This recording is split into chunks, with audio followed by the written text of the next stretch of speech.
자, 질문을 하려고 했던 건 그거죠. 이제 지금 트럼프 대통령이 우리한테 의료 장비하고 뭔가를 좀 의뢰를 했어요. 개성공단이 지금 놀고 있잖아요. 이럴 때 거기서 뭔가를 생산하고 북한도 좀 이렇게 어우르고 그런 그림이 좀 나오면 좋지 않을까. 언뜻 생각을 해갖고 박진희 부장한테 물어보려고 했는데 다른 전문가한테 여쭤보도록 하죠. 지금 스튜디오에 한 분 나와 계십니다. HSL 파트너스 이형수 대표입니다. 어서 오십시오. 네, 안녕하십니까? 네. 자주 뵙는데도 이 소속을 제가 자꾸 까먹어서.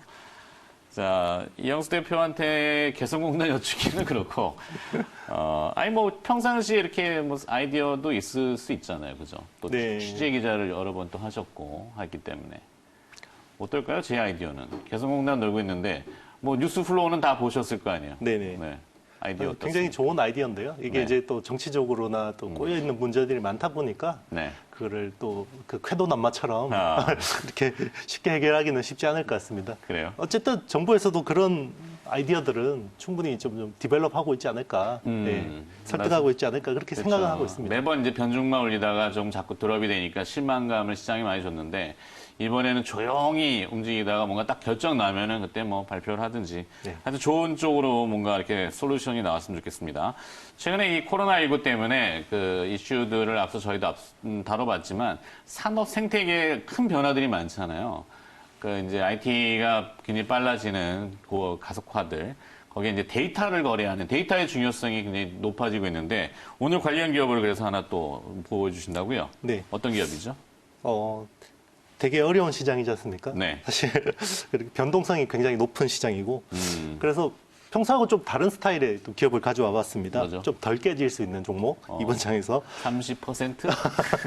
잠깐 한번 나오면. 뭐 그러면 아주 좋겠습니다만은 네. 그래도 지금은 공격적인 것보다는 좀 수비적으로 또 대응할 수 있는 대응해야 되는 장이 아닌가. 네. 네, 살아남으면 어쨌든 기회는 옵니다. 그렇죠. 뭐 IMF나 뭐 금융위기 같은 경우 우리 앵커님께서도 굉장히 뼈저리게 잘 견디셨어요. 기업명이 뭡니까? 네네.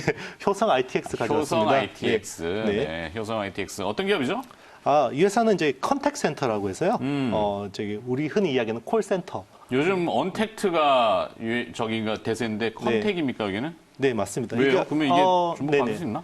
예전에는 콜센터라고 이야기를 했었는데요. 네. 요즘에는 이제 채팅으로 이제 이렇게 이제 대응을 하기도 하고, 원격으로. 여러 가지 또 AI를 적용하기도 하고 해서 이제 그냥 컨택 센터라고 이야기를 하고요. 네. 이 회사는 이제 대부분의 매출이 이제 컨택 센터 쪽에서 매출이 나오고 있고요.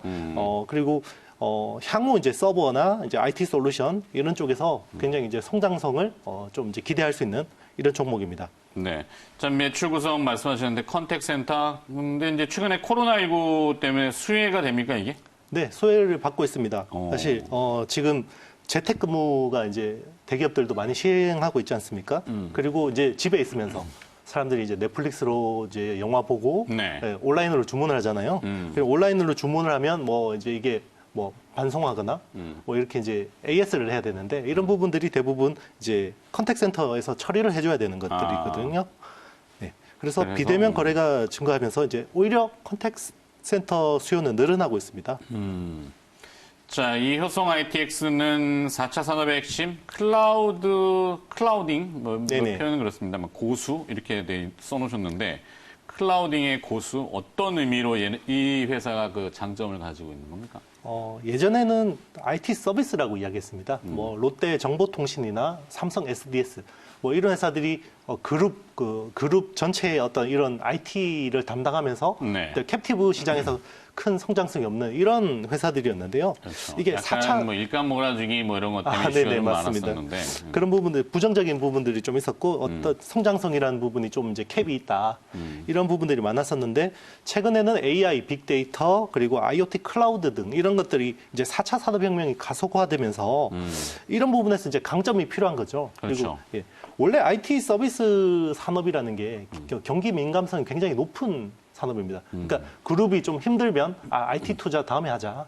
뭐 이런 식으로 해서 네네 과거에는 그랬었는데 지금은 이제 4차 산업혁명이 되다 보니까 이걸 미룰 수가 없는 거죠. 왜냐하면 그렇죠. 앞서 제가 그 하나투어도 말씀드렸는데 여행업계도 보면은 이제 각 그 어디 보면 뭐 지점들이 많잖아요. 그 뭐 이렇게 간판이 있고 네. 그럼 지나가다가 이제 여행이나 좀 가볼까? 여행이나는 아니지만 여행을 좀 가볼까 그러면은 뭐 백화점 지하라든지 이런 데 가가지고 상담을 통해 가지고 많이 했는데 요즘은 그럴 수가 없잖아요. 환경이. 그렇죠. 네. 그러니까 이걸 다 이제 온라인 쪽으로 다 돌린다고 준비를 굉장히 서두르고 있는데 네. 각 기업들마다 그러려면 그 모듈레이션이 필요하고 그거를 이제 이런 ITX, 효성 ITX 같은 기업들이 좀 수주해올 수 있는 그런 게 되나요?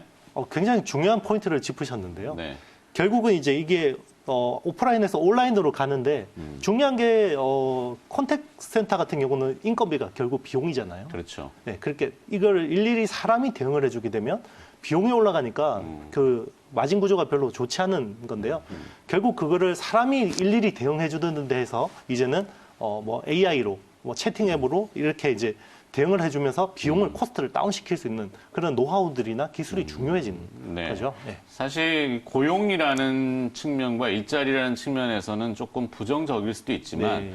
결국에는 그 이제 이번에 이제 콜센터에 집중된 그 근무 환경 때문에 또 코로나 이슈가 많이 부각됐잖아요. 네. 그래서 이제 재택근무를 할 수 있는 시스템들을 갖추느냐 못 갖추느냐인데 효성 ITX는 그런 시스템을 좀 구성해주는 역할도 합니까? 네, 그런 부분에서 굉장히 노하우를 많이 가지고 있고요. 그리고 또 중요한 부분이 다른 대기업들 같은 경우는 캡티브 시장만 해도 충분하잖아요. 캡티브 시장이라는 게 그러니까 제한된? 이제 그렇죠. 이제 뭐 그냥 일감을 그냥 알아서 쉽게 따올 수 있는 뭐 그런데 이제 효성 같은 가만히 있어도 네네, 그냥 밀어주는 나오고, 네. 네. 그래서 이제 그룹사 네네네, 계열로 맞습니다. 네, 이렇게 그런 그런데 이제 효성 같은 경우는 그 뭐 그룹 규모가 이거를 이제 충분히 커버할 수 만큼 크지 않다 보니까 네.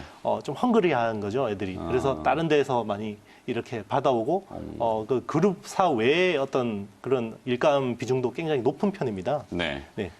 자, 최근에 공시를 지금 살펴보니까 분기배당제를 실시한다 그래요. 독특하네요. 이 분기배당제하는 기업들이 많지는 않은 것 같은데 어떤 의미가 있을까요?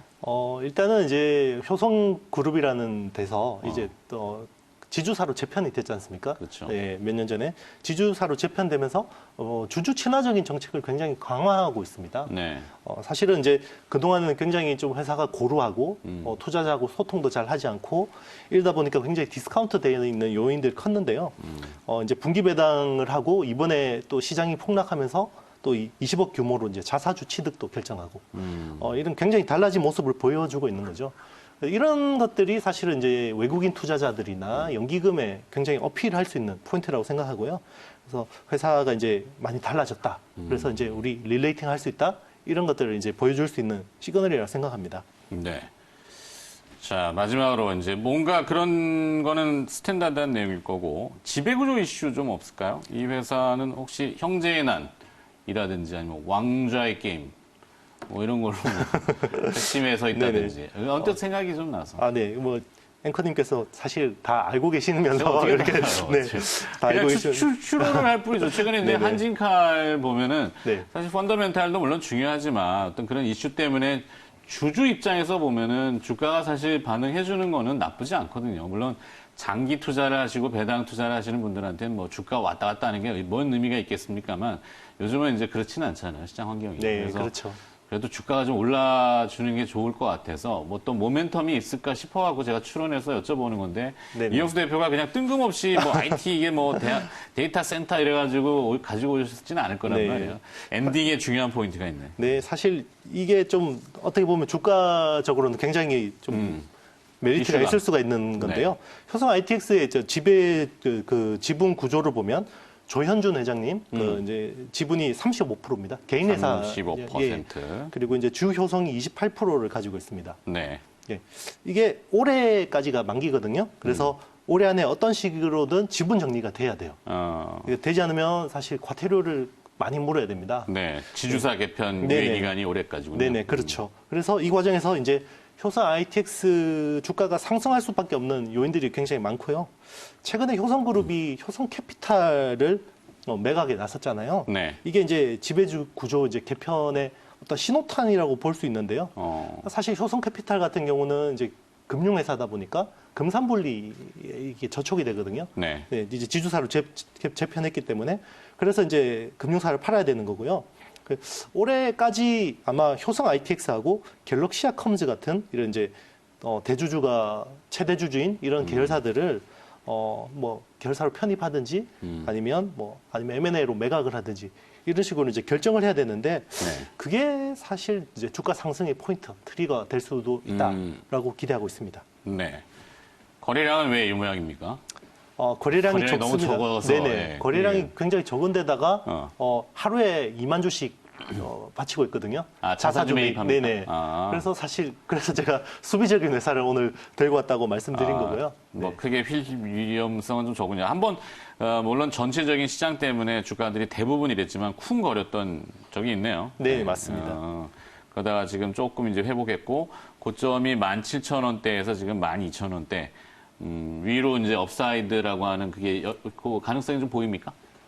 사실 이런 10년짜리 위기를 겪으면 10배짜리 종목이 나오잖아요. 네. 우리 앵커님도 다 겪으셨겠지만. 아니, 난 10배 먹은 적이 없어요. 근데 사실 10배짜리 종목이 나오는데 네. 그런 종목은 아닙니다, 사실. 조선 ITX가. 그렇지만 그동안에 굉장히 캡이 있던 이런 이제 그저 그런 회사였는데 회사 구조가 바뀌었고요. 그리고 이제 IDC나 이런 이제 클라우드 쪽에서 굉장히 이제 모멘텀이 나올 수 있는 이런 부분들이 안정성에서 이제 성장성이라는 어떤 새로운 메리트가 추가된 거고요. 네, 이런 부분들이 올해 이제 주가 상승으로 이어질 수 있다. 그리고 반등 국면에서도 좀 세게 갈 수도 있는 포인트들이 있다라고 생각하고 있습니다. 알겠습니다.